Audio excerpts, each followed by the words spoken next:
நல்ல கிளைமேட்லிங்க. சடனாக ஆமாம்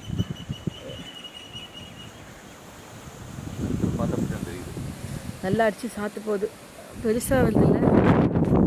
ஐயோ காற்றும் பேய் காத்திருக்குது தெரியுதுல ஒரு மார்க்கமா. ஆமாம் ஆமாம் அதுதான் சொல்கிறேன்.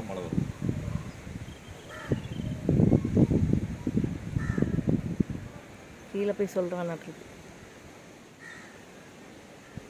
இங்கே தான் இருக்குது சென்டரில். இது வருது பாருங்க மேலே.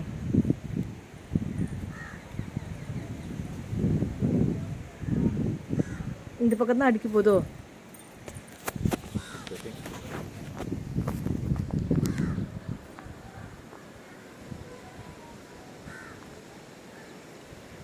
கிட்ட வந்த சாத்திடும்.